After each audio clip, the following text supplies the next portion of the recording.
A long time ago, I made a short video on this YouTube channel where I parodied M&M's Without Me. We talked about how Brock Besser was returning from injury, and the entire tagline was, "Guess who's back? Back again. Brock is back.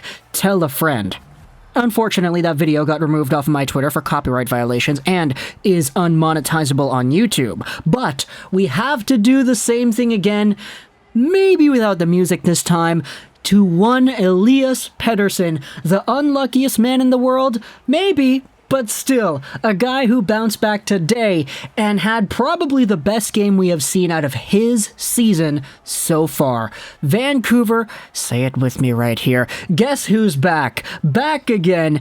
Petey's back. Tell a friend. The Vancouver Canucks played the Washington Capitals earlier today. They won 4-2, and it was, honestly, one of their better games that we have seen in a while, especially on this road trip. Probably the best game of the road trip, if we're going to be honest here. I mean, okay, they played okay against Tampa Bay and Florida. It's just goals, goals, goals coming back the other way.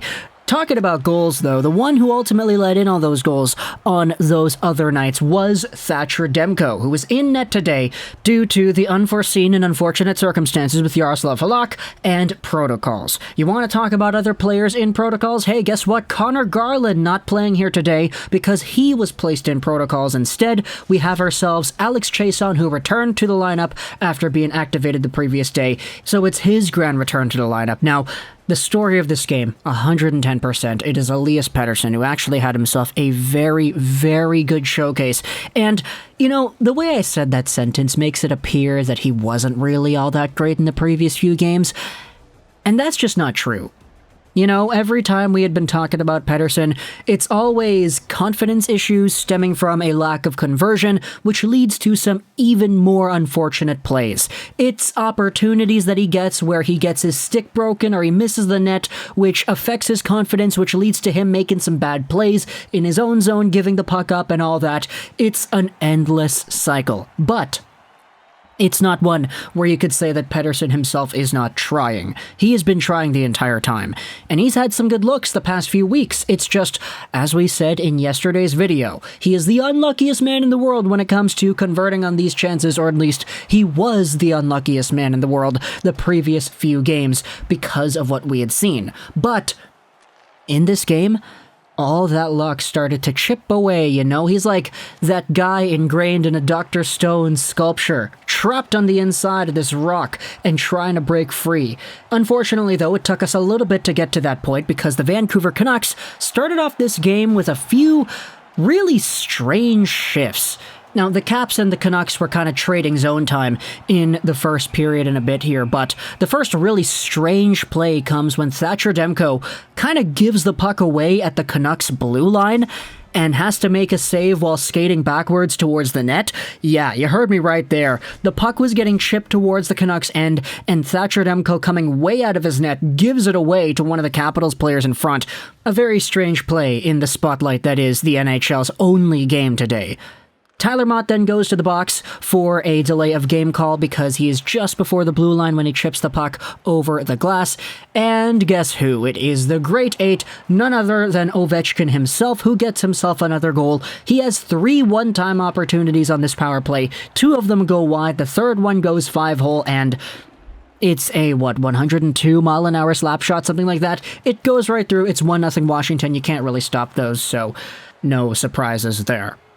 The rest of the first period, though, is filled with a pretty good amount of opportunity for both teams. You have yourselves Demko making some good saves, Samsonov making some good saves. It's a pretty even period up until the end of the first, where Tanner Pearson almost scores, but it gets deflected away by Alexei Protosh. In fact, this is one of those plays where it actually was going wide, and Protosh was right there in the crease just trying to swat it away. The Canucks end off this first period with a power play opportunity that carries over into the second, and this second period, my friend, this is where we witness the revival. As Quinn Hughes steps up to keep the puck in at the blue line, he goes to Horvat in the middle. Horvat to Pettersson, who has a lane, and he doesn't shoot it. He holds on to it. I was personally screaming, "Pettersson, shoot, shoot, shoot!" And he doesn't. Instead, he puts it down, he drags the puck around a downed Fairbury in front, and he snipes it over the glove of Samsonov. Not really over the glove, it's like to the side of the glove, off the post and in a pinpoint accurate snipe while falling down. Dare I say, vintage Petey.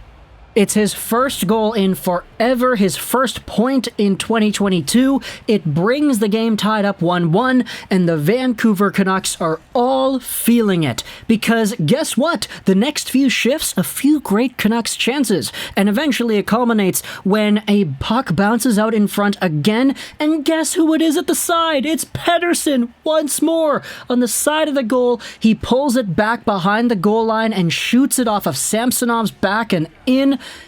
John Garrett was talking on the broadcast about how Samsonov loves to leave his posts, and Pettersson takes advantage of that by just burying it from behind the goal line.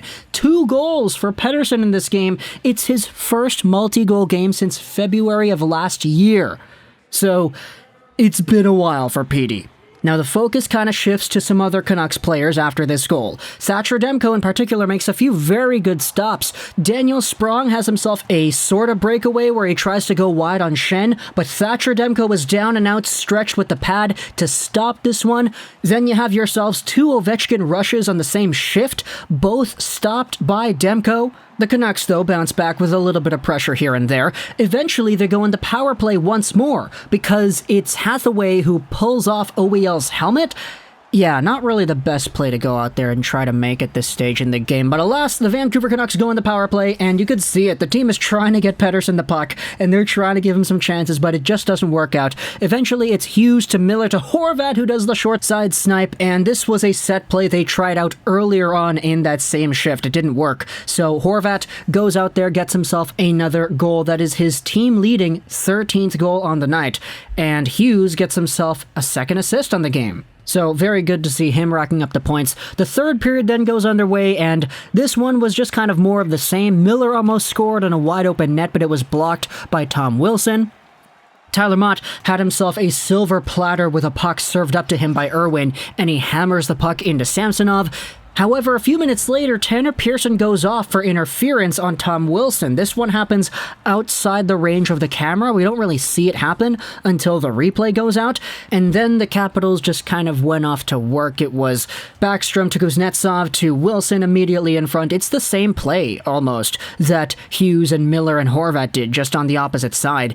It's 3-2 after a few minutes, and then the Vancouver Canucks get a power play after the next commercial break, because Hathaway once more goes out there and elbows the heck out of Tyler Mott behind a rush. So Hathaway, what the heck are you doing, dude? What kind of penalties is this guy taking? You know, I'll take the power plays, but come on, dude.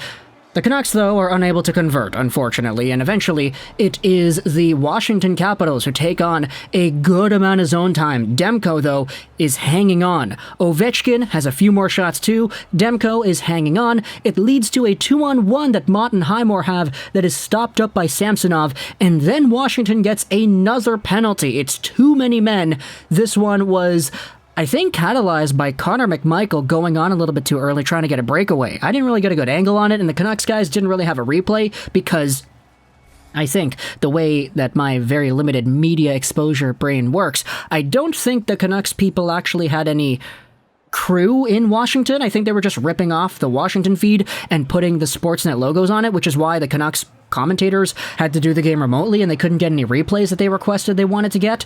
So, yeah, very difficult broadcasting stuff. We didn't really see it. The Canucks power play, though, eventually gets displaced when you see Lamico, Highmore, and all the other bottom 6 guys on the team actually go out there and play the power play. They don't really get any opportunities. You could definitely tell that Boudreau just wants to go out there and kill time. Eventually, Washington pulls the goalie, they get themselves the empty net, and they try to get Elias Pettersson an empty net goal for the hat trick. He chases a loose puck behind the Washington goal, but he gets checked off of it. He doesn't even try to make a move. A second attempt goes by. It's Besser into the corner. He feeds one out in front of Miller. Empty net tap in right there. It's 4-2 Vancouver. and they actually win a game, and they look really good doing so. This team played so much better today than they did yesterday against Carolina. Demko was sharper, Pettersson was scoring, we had ourselves the top guys actually contributing offensively and not just having to rely on Highmore and Mott like we did a few games ago. Pettersson has 2 goals on the night. Hughes has 2 assists on the night. Horvat with a goal and an assist. Miller with a goal and an assist. Boeser and Pearson with assists as well. All is good for Vancouver, even without Connor Garland. Thatcher Demko goes out there and makes himself a pretty good amount of saves. He stops out 31 of 33 for a 9.39. Samsonov, on the other hand, stops 28 of 31, so not bad in his own respect. But Vancouver, hey, Pettersson's back. Talk to me in the comments on your thoughts about this win over here, 4-2 in Washington, D.C. I hope you enjoyed this video, and bye.